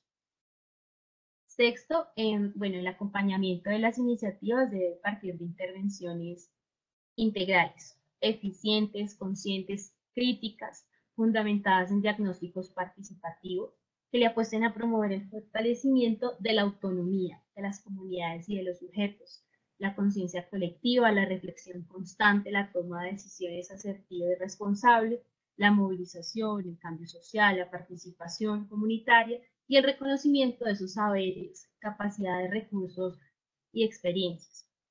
Como profesionales debemos también asumir esos procesos desde el sentir pensar y la coherencia con nuestro saber, nuestro hacer y nuestro ser, con responsabilidad, siempre con compromiso, con creatividad, con resistencia y tomando posiciones y decisiones frente a las injusticias latentes en cada rincón del país. Por tanto, debemos ser críticos y denunciar cuando las circunstancias lo ameritan, manteniendo siempre la empatía, la esperanza y esa pasión que nos caracteriza. Séptimo, es importante resaltar la inmersión en los contextos como una apuesta política por comprender con mayor profundidad y claridad las complejas situaciones de cada territorio y las dinámicas constantemente cambiantes, dado que es distinto reconocer a través de fuentes escritas a experimentar, sentir, vivir esos procesos en la cotidianidad, pues es allí in situ donde las relaciones de poder y dominación son más claras y tangibles, pero también esas relaciones de sororidad, de sentido de pertenencia, de arraigo territorial, de confianza que permiten construir tejido social en medio de la adversidad. En este tipo de inmersiones se consolida confianza y conocimientos más cercanos, naturales, democráticos, generando procesos de aprendizaje pues bilaterales o multilaterales y pues intercambios de saberes en esta cotidianidad. Octavo, los recursos pedagógicos siempre deben adaptarse a las condiciones de los territorios y a los objetivos de los procesos de fortalecimiento, atendiendo siempre a la recursividad y a generar constantemente reflexión y transformación. Las respuestas pedagógicas deben permitir entender las situaciones del territorio, construyendo tejido social alrededor de intereses comunes y expectativas de la población comprometida con la implementación de los acuerdos de paz, apostándole a la construcción de perspectivas dinámicas, justas y humanas que se adecuen pues, a cada uno de los contextos. Bueno, la dimensión política le da el significado a la acción, porque las intervenciones demandan sentido estratégico, compromiso, demandan transparencia y asumir la responsabilidad de transformación de las condiciones de vida, rompiendo con el asistencialismo, el paternalismo y la burocracia, como lo enuncia Olga Lucía Vélez. Como profesionales tenemos la responsabilidad de construir otro tipo de sociedades basadas en las relaciones solidarias, de fraternidad y equidad, aportando a sociedades empáticas, conscientes los unos de los otros. El trabajo social está permeado por el compromiso de aportar a la transformación de una sociedad mejor. Está llamado a alterar la realidad para modificar las injusticias sociales que en ella ocurren. Y como lo dice también el maestro Boaventura de Sousa, conseguir la paz democrática. Trabajo social es consciente de ello y a cada paso que da en cada área a la que pertenece, debe tener intervenciones enfocadas a cambiar aquellas situaciones problema, a buscar el bienestar y el buen vivir, a exigir la materialización de las condiciones de vida y sobre todo apoyar a las comunidades en esas trayectorias de lucha y resistencia, aportar desde los diferentes conocimientos en el posicionamiento de las mismas como interlocutores válidos, como sujetos sociales y políticos que merecen respeto y ser el eje fundamental de la construcción de los diferentes planes y proyectos. Desde trabajo social se acude a orientar, crear puentes, ser comunicadores, crear confianza, construir, porque partimos de la idea que el otro tiene un poder fundamental para construir, para crear ideas, el otro es aquel que debe reconocer su poder y nosotros orientamos para que esas capacidades pues puedan emerger y alimentar la lucha que han ido estableciendo durante años, posicionando pues así sus diferentes identidades, siempre desde la empatía. Bueno, por último, el contexto actual sé que nos desafía, nos pone a prueba esa capacidad de resistencia, de estrategia, de no naturalización de las problemáticas. Es importante trabajar con otras profesiones, reconociendo la compleja realidad en la cual estamos inmersos y por tanto necesitamos un trabajo en equipo donde cada uno aporte sus conocimientos, habilidades y disposición para contribuir a la transformación de aquellas condiciones de desigualdad, inequidad, discriminación, vulneración de derechos que parten de una lógica de sistema capitalista, patriarcal, que busca el beneficio propio y busca prevalecer los intereses de las élites políticas por sobre los ciudadanos y ciudadanas y de la madre tierra. Les comparto esta cita del maestro Paulo Freire, donde nos hace un llamado a la esperanza como fuente necesaria para mantener la lucha y la resistencia viva. La esperanza que debemos tener desde diferentes profesiones para creer que los cambios son posibles, la construcción de paz, la dignidad y la materialización de los derechos se puede lograr desde múltiples escenarios de transformación. Gracias. Muchísimas gracias, Angélica. Estamos atentos a las preguntas de los asistentes. Mientras tanto, me voy a permitir enviarles un mensaje y Jonathan, para que me autorices para proyectar. Darles un saludo de parte del profesor Alfonso Torres. Él lamentablemente no nos pudo acompañar porque tuvo otra actividad que le impidió estar con nosotros, como lo anoté desde el inicio, pero nos manda un saludo muy fraterno, deseando que nos vaya muy bien en la jornada y nos permitió compartir esta invitación que nos hace, que casualmente es uno de nuestros invitados el día de hoy. Es una invitación que nos hace para el encuentro de reconocimiento a la vida de un maestro, Marco Raúl Mejía Jiménez, un nómada por los caminos de la rebeldía y la educación popular. Invitación para un evento que vamos a tener hoy a las 5 de la tarde, el lunes 23, por dirección que ustedes ven acá. Entonces, el profesor Marco Raúl nos acompaña de acá. Y esta es una oportunidad para hacerle también un reconocimiento a él en este espacio e invitarlos a todos a que nos acompañen hoy en la jornada. Bueno, voy entonces a permitirle hacer dos comentarios o hacer referencia a dos comentarios que ustedes están visualizando en el mismo chat. Dice Marta Sánchez: todo suena muy bonito, pero todos debemos estar en la misma conexión. Es muy difícil trabajar con directivos y docentes que el cambio les cuesta y aún están trabajando con las reglas del juego del gobierno. Si se quiere implementar algo, difícilmente se logra porque lo limitan con la respuesta que culturalmente los estudiantes o padres de familia no van a aceptar los cambios. Por eso seguimos igual. Es un comentario. Un segundo comentario que nos hace: es excelente contextualizar la historia, la coyuntura histórica, la conceptualización de la educación popular como corriente teórica, práctica específica de América Latina, la construcción de los pensamientos latinoamericanos en el horizonte de colonial. Son dos comentarios que aparecen en este momento en el chat y que están entonces para que ustedes los los conozcan. No sé si hay alguna intervención en relación con los comentarios por parte de los asistentes, por parte de los invitados, perdón. María Angélica, Marco, Raúl o Miguel, ¿algún comentario en relación con los comentarios que quieran hacer? Sí, A ver, Carlos Marco. Mario. Sí, dale, continúa. Miguel, dale, Miguel. Como quieras. Miguel, dale. Gracias, maestro. Sí. Y no, qué chévere la pregunta, porque es que, o la inquietud, o sí, que acerca de que se escucha muy bonito, pero la realidad no es que sea otra, sino que nos lleva, nos empuja eh, a, si se quiere, a contradicciones. Pero entonces, profe, dos o tres elementos. El primero, todos, absolutamente todos, incluido Marco Raúl Mejía, fuimos formados, educados por la educación positivista, preescolar positivista.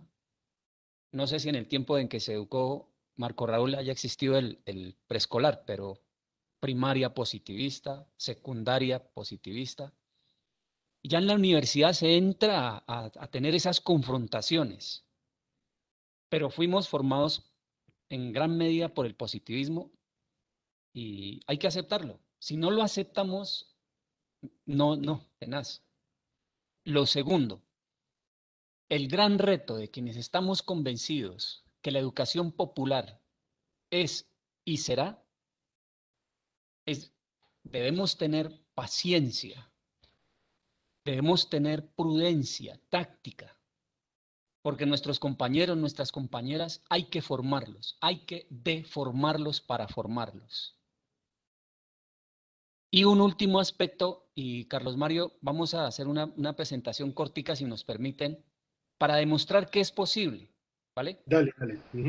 Para demostrar que es posible, que tiene validez lo que estamos haciendo, no solamente en Azoinca, sino en toda parte, que tiene validez y que lo podemos hacer, que depende de nosotros. Entonces, a ver, ¿dónde está? Aquí.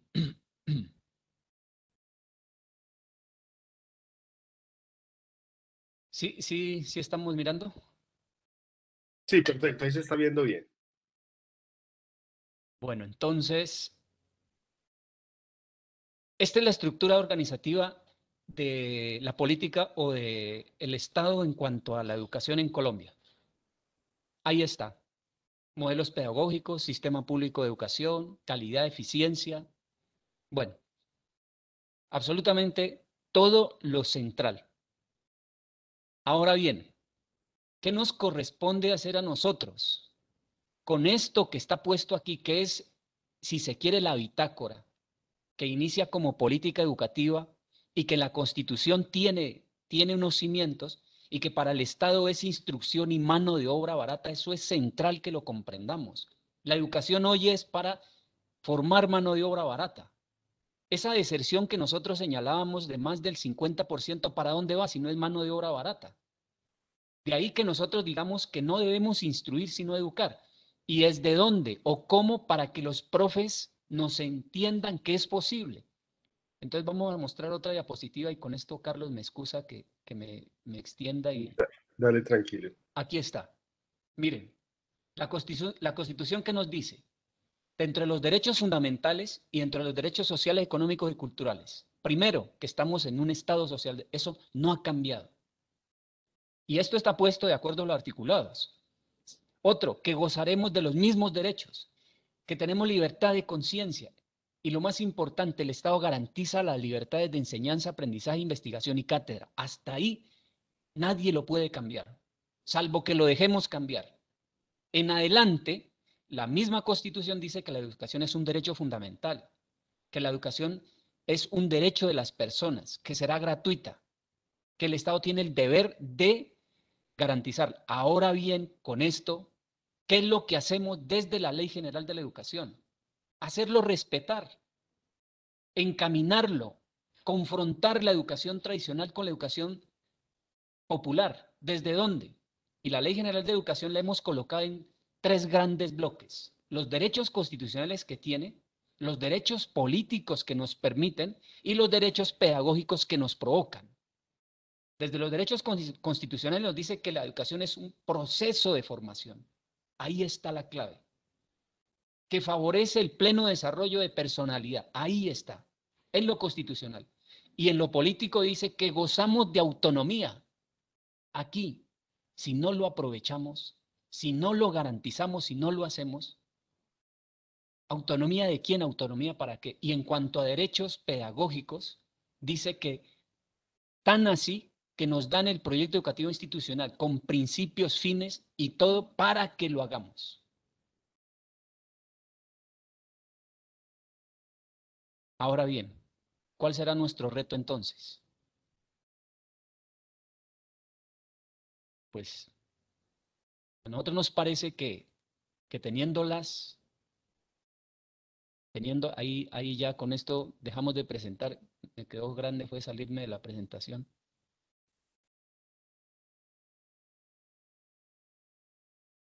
Nos queda a nosotros, profes, nos queda a nosotros con nuestras intenciones pedagógicas, con nuestros conceptos desde la experiencia y lo más importante, crear procesos desde la praxis, con la praxis. Sería eso y sigamos provocándonos. Y muy buena la inquietud de la compañera. Esto nos invita a continuar andando, a continuar juntándonos, juntanzas que nos permiten hacer posible la educación popular. Gracias, Carlos Mario.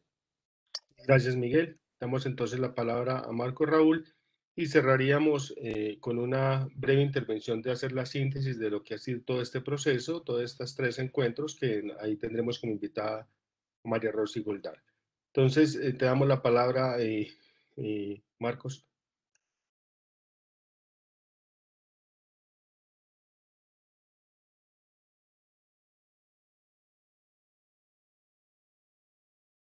Marco Raúl, ¿está ahí todavía con nosotros? Sí. Sí, dale, te damos la palabra. No, yo quisiera, bueno, lo primero, felicitar a María Angélica.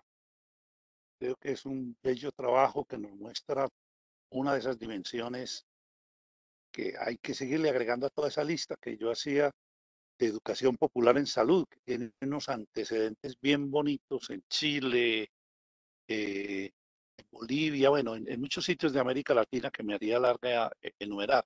Y creo que nos muestra toda la potencia de una educación que hoy es una propuesta para toda la sociedad, para todas las educaciones.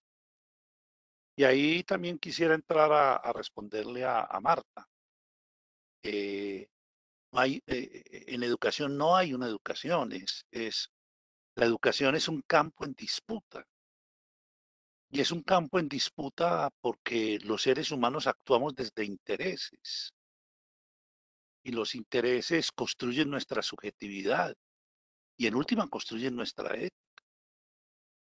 Por eso, cuando a mí me dicen trabajos, además porque yo tengo experiencia de un largo trabajo, eh, eh, cómo convertimos esa experiencia que teníamos en 5 escuelas en el sur del Atlántico, las convertimos, desde eso trabajamos todo lo de educación propia del CRIC. Cuando me dicen a mí que no hemos hecho nada, yo digo, hoy el CRIC tiene 325 instituciones, 1.800 maestros y maestras, tiene universidad. Y todo eso lo comenzamos en un taller en Paniquitá con 14 maestros indígenas.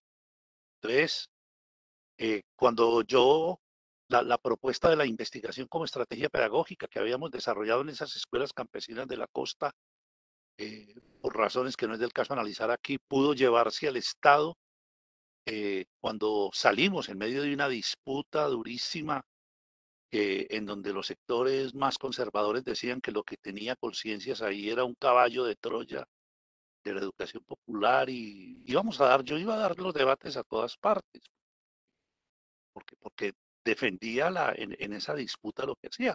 Cuando nosotros salimos con María Elena Mancarrés y el equipo que trabajamos eso, teníamos 1 millón de niños, niñas y jóvenes en el país, teníamos 6.600 proyectos de investigación, teníamos 22.000 maestros y maestras que simpatizaban con la cosa y uno iba por el país y la gente iba a los talleres a seguir formándose. Hoy hay experiencias en este país de esa de Santa Marta, totalmente organizada.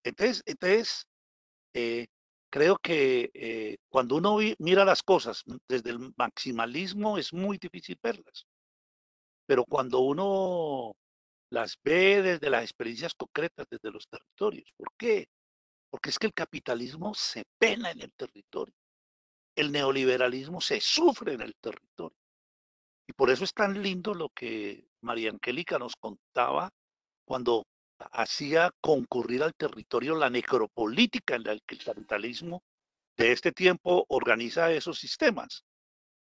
Entonces, yo diría que ahí, para responderle un poco a Marta, no solo están los elementos de ley. Usted ve la 115, la autonomía escolar está consignada y no ha salido un solo elemento que lo desdiga. Pudiera hacer un análisis de eso, pero el elemento más importante es que cuando el maestro y la maestra está comprometida, convierte sus 20 metros cuadrados en un escenario de disputa, pero hay que tener propuesta para hacer disputa.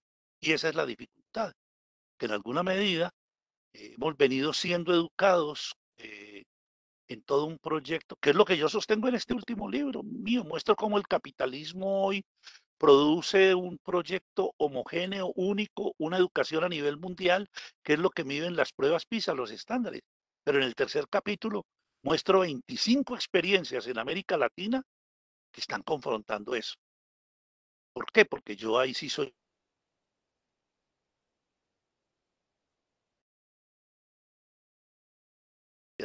Pero sí forman las personas que van a transformar la sociedad. Entonces, perdónenme, pero no hay mayor autonomía que un maestro, una maestra encerrada en sus 20 metros cuadrados, en donde puede hacer lo que quiere, pero si tiene proyecto. Si no tiene proyecto, no le queda sino repetir el modelo que el sistema le está proponiendo, que es un sistema, el STEM, luego al Ministerio de Educación, regando cursos de STEM por todas partes. STEM es el proyecto norteamericano que hoy agencia la OCDE, por el acrónimo en inglés, S, que dicen que es lo único que hay que enseñar, S, ciencias naturales, T, tecnología, E, ingeniería, volver práctico eso, matemáticas y leer y escribir para eso. Por eso las pruebas PISA, eso es lo que miden. Entonces, cuando uno ya tiene un poco claro esas cosas, uno dice, a ver, esas cosas las necesita el mundo de hoy, claro, pero es que nosotros estamos buscando formar un ser humano integral. Y entonces ahí uno se pone a hacer proyecto educativo como lo han hecho los compañeros de ASOINCA, que hoy tienen un trabajo sobre 7 instituciones educativas, están tomando una parte del departamento en la parte alta, donde opera más el movimiento campesino, y vienen haciendo un trabajo que muestran que es posible eso. Yo vuelvo, repito, en mi texto, yo muestro 25 experiencias latinoamericanas. Si no ganamos la idea de que la educación es un lugar en disputa y que nosotros somos los actores de esa disputa, me perdonan la expresión, terminaremos siendo los idiotas útiles del capitalismo cognitivo en la cuarta revolución industrial. Gracias. Gracias, Marco Raúl. Damos entonces el cierre, para cierre, unas palabras a María Rossi, que nos hará un balance muy rápido de lo que ha sido este ejercicio y nos hará referencia a lo que es un gran balance. María Rossi, te doy la palabra. Le pido el favor al profesor Marco Raúl nos regale rápidamente el nombre del libro al que hizo referencia, que hay varias personas que están interesadas en adquirirlo.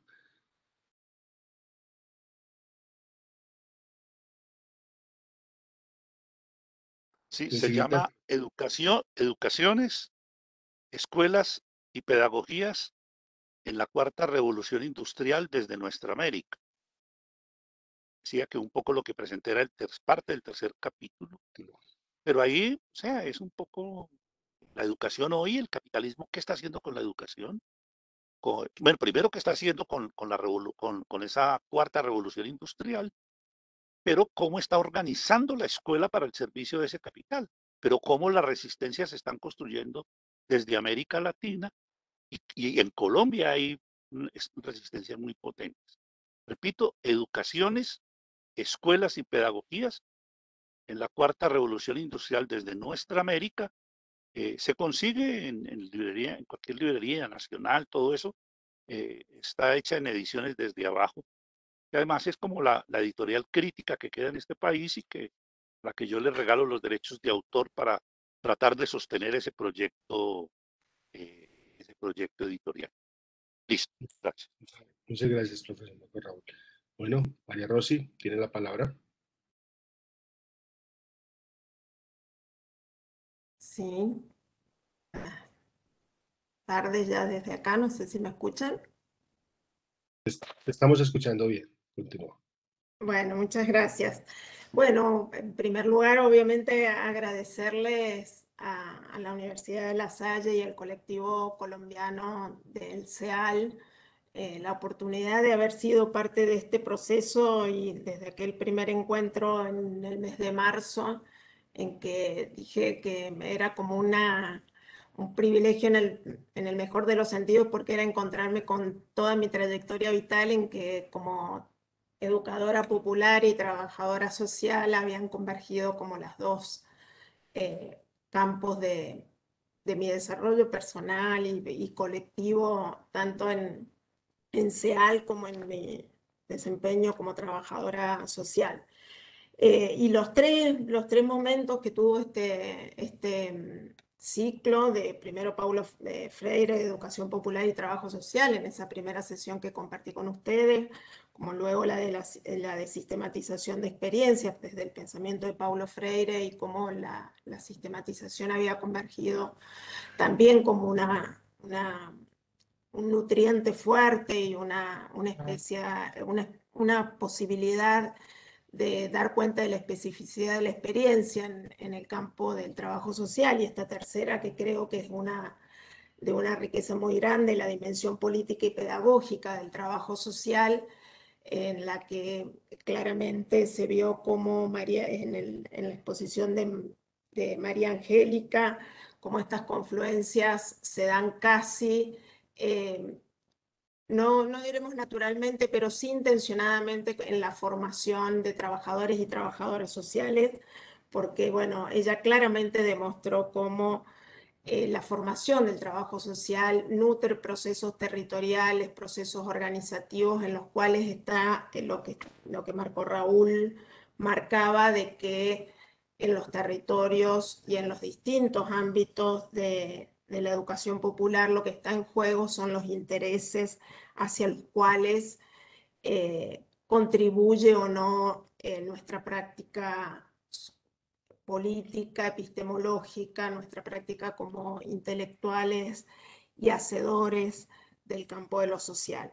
En este sentido, simplemente y para poder ya cerrar este ciclo, decir que estamos confluyendo desde CEAL, ya no solo Colombia, sino CEAL también de Argentina, y con la Universidad de La Salle y otras universidades como la de Cuyo y otras universidades aquí en la Argentina, tratando de visualizar que en realidad el trabajo social también tiene orígenes en estas rebeldías que decía Marco Raúl. Quizás tendríamos que agregarla, tendríamos que ponerla, que fue el proceso de la reconceptualización hacia finales de la década del 60 y principios del 70, que fue la que buscó romper con el sesgo positivista en la formación del trabajo social y dar lugar a procesos de transformación en la formación,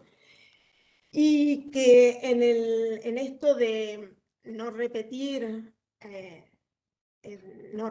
ni copiar ni tanto el trabajo social europeizante en las ciencias sociales, ni el de los orígenes en Estados Unidos, sino ser originales desde nuestra América. El trabajo social comunitario es propio del devenir, del desarrollo del quehacer profesional, del desarrollo disciplinar, y que esa contribución que es propia y que es una ruptura con ese sesgo positivista y adaptativo que tuvo en sus orígenes y que tiende al control social y a generar prácticas adaptativas y asistencialistas, como señalaba María Angélica, también está en juego la posibilidad de la construcción y la convergencia hacia prácticas y procesos emancipatorios, donde la disputa de los intereses va a estar tanto en los procesos territoriales, pero también van a estar en los procesos epistemológicos y en los procesos políticos que den cabida y que se construyan en posibilidades de pensar desde la especificidad latinoamericana y caribeña, desde nuestros sentipensares propios desde nuestra América, cómo no construimos compartimentos estancos, sino que nos animamos a fluir y a converger entre distintos campos disciplinares. Yo siempre digo que soy anfibia entre las ciencias sociales y la pedagogía, porque me he movido siempre en esos campos, pero no puedo pensarlo sino como una disputa de visiones e intereses que están en juego. O construimos la originalidad de nuestra América en este tiempo, en esta cuarta revolución industrial, como dice Marco Raúl, o nos quedamos sumidos en la simple copia, la simple repetición y, por supuesto, sabiendo que podemos ser simplemente poleas de transmisión de los intereses de los sectores dominantes. Y entonces Paulo Freire nos vuelve a recordar que en el campo de la educación, pero también en el campo de lo social, en las ciencias sociales, el desafío está en cómo construir desde los intereses de los sectores oprimidos una posibilidad de un nuevo mundo posible que va a tener en la educación uno de los pilares, una educación liberadora, una educación emancipatoria, y que, como bien señaló María Angélica y relataba también Miguel Andrés, se disputa en los territorios en que trabajamos, en que intervenimos, y en la especificidad. No hay un campo único, sino que hay multiplicidad de espacios desde donde desplegar esa riqueza.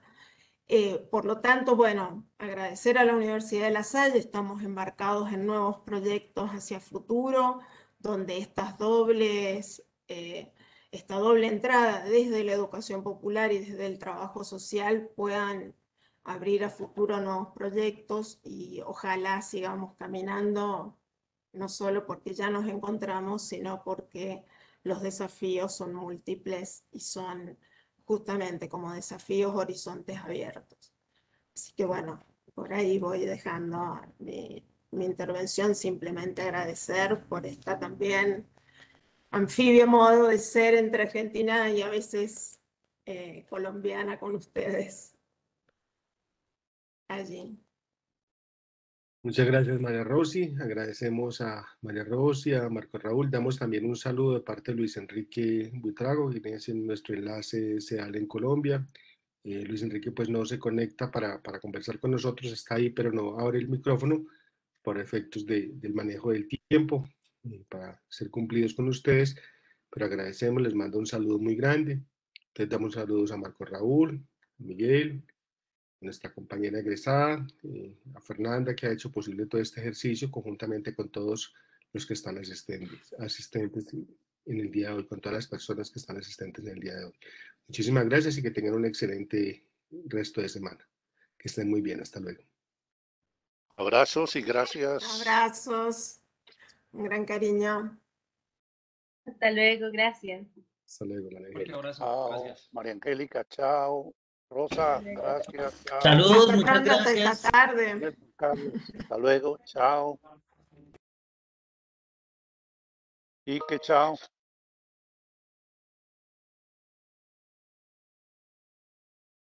Chao. Muy chévere, gracias, Rosy. Hablamos. Buena, Carlos Mario, estuvo chévere la cosa. Estamos en contacto.